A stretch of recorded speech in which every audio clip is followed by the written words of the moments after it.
Let me start this video by talking a little bit about the adjustments I want to make to what the discussion is in the book.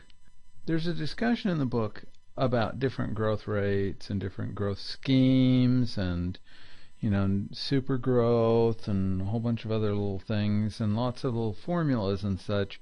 And quite frankly, if you understand what we did in this discussion, I think it pretty much subsumes the discussion in the book, and sometimes the book gets a little esoteric and hard to follow. Of course, maybe I did too.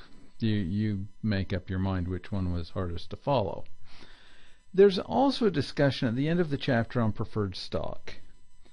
Now, we have to talk about preferred stock for completeness. However, the truth of the matter is very few companies in the U.S., not throughout the world, but in the U.S., there are very few companies that use preferred stock. I have been having students analyze specific companies for many, many years, and only in very, very, very, very few cases has any student ever had a company that has any preferred stock.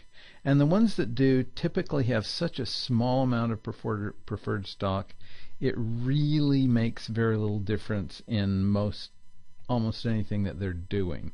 They raise a little teeny tiny portion of their total capital with preferred stock.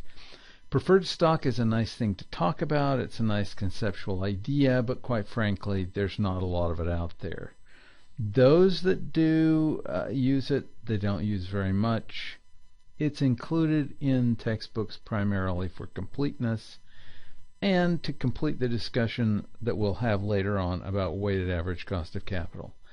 In fact, let me show you that Rocky Brands has typically included a line for preferred stock, but they don't have any.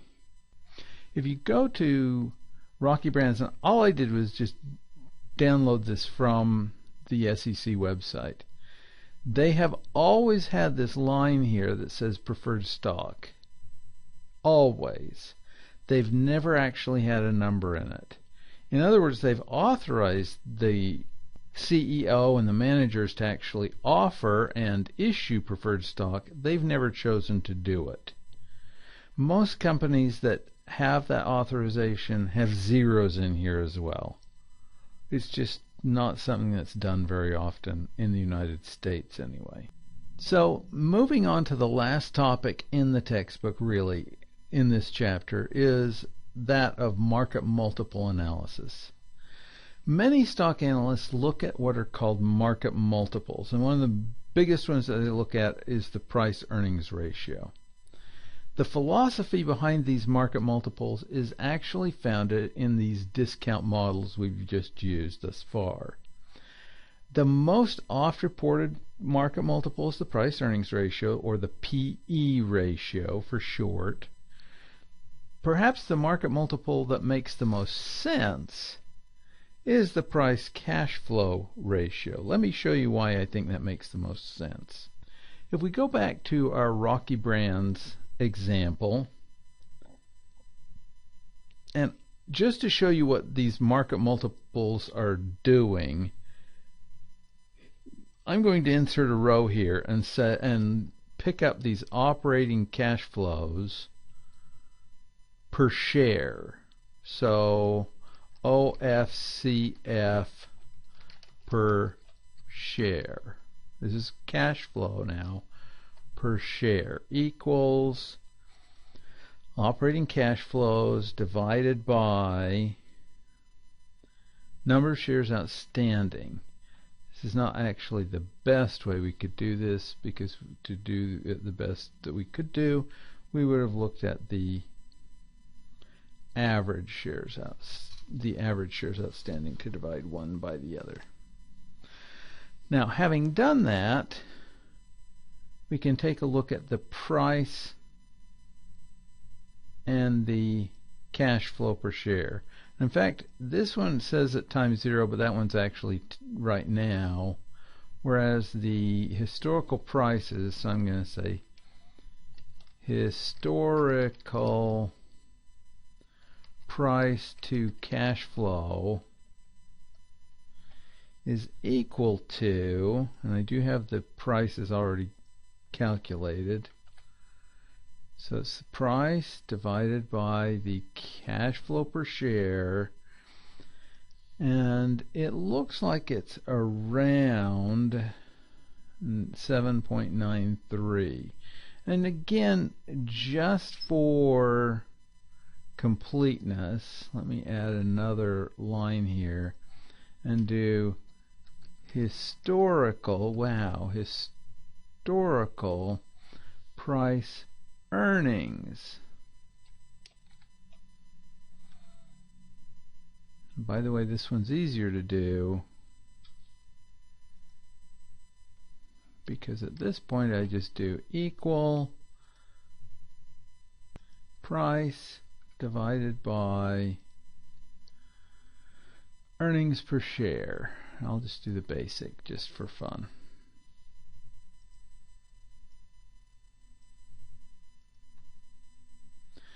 So right now it looks like we're around 14.86-ish.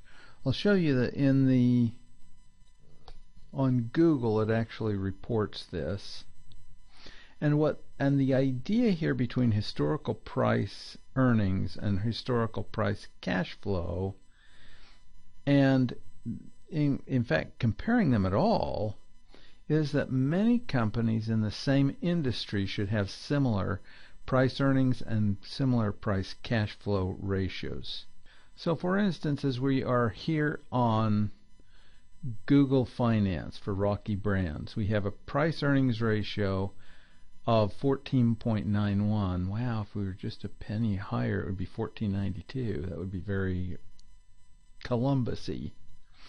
And so I'm going to scroll down here a little bit and say the idea is that the competitors, a lot of these competitors should have very similar price earnings. So I'm just going to click on Skechers, and they have 24.73, so that one's a little off.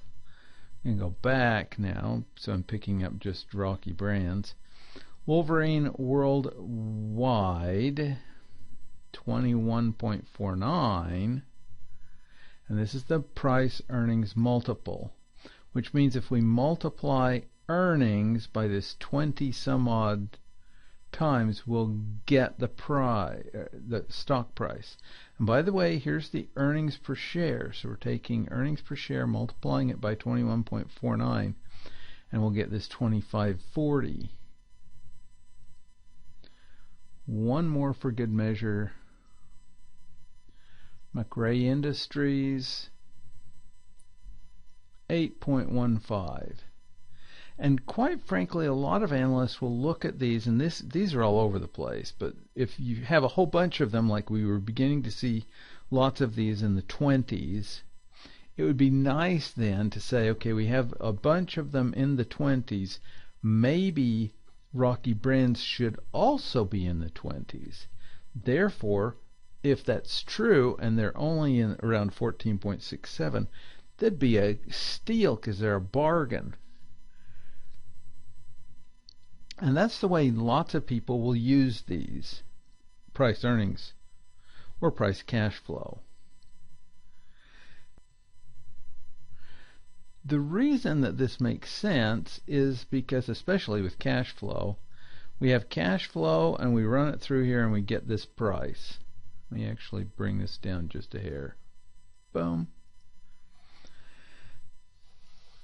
And therefore, this number is a specific multiple of that number. In fact, it is 7.93 times. So, if therefore I come in here and I say, I'm going to take all of this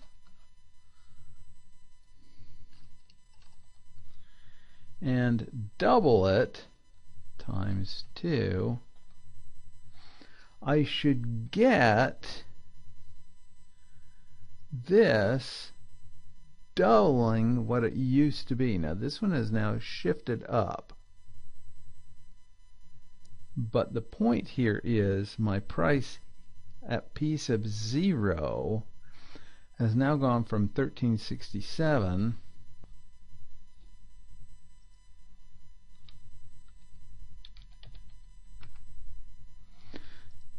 we doubled here, and we've now more than doubled here.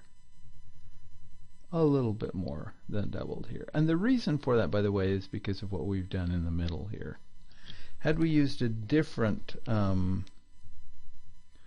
model instead of this one, we would have doubled here, and we would have exactly doubled here. So if we were looking at dividend discount model, we would have doubled the dividend, and it would have exactly doubled here, this one. And herein lies the big problem.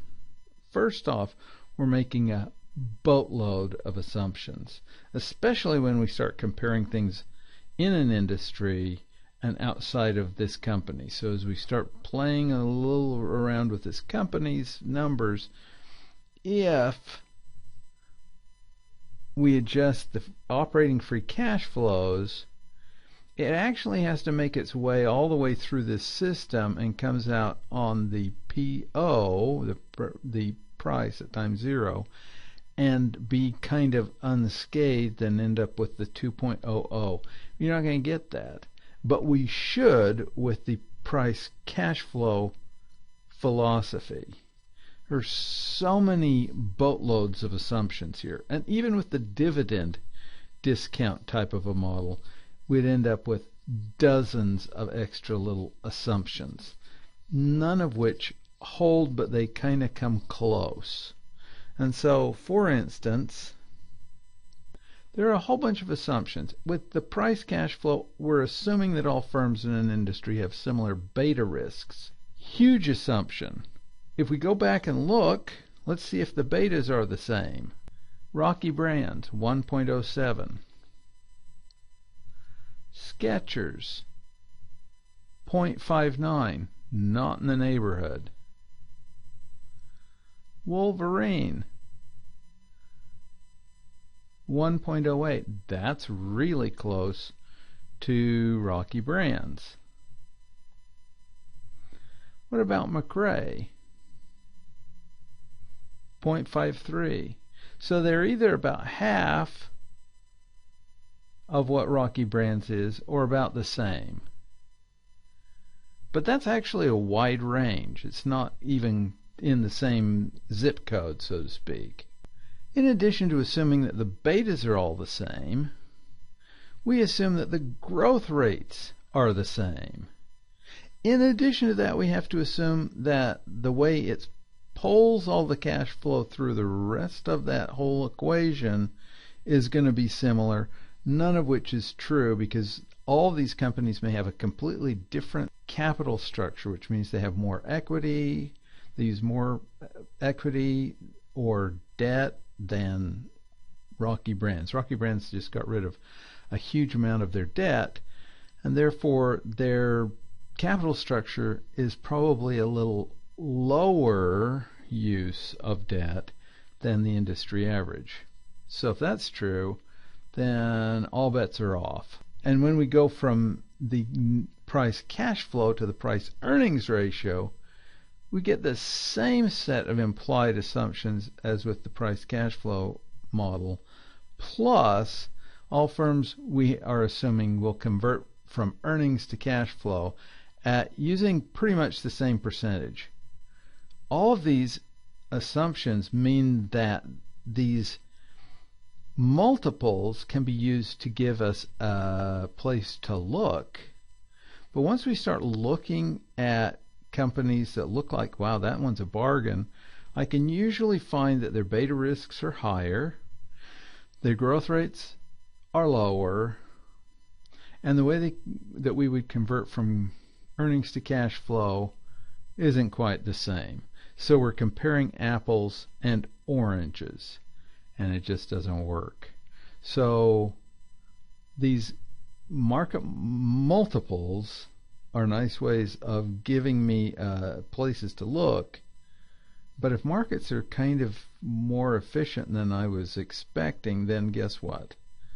They've kind of wasted my time too. So on this happy note, I'm finishing the end of this chapter.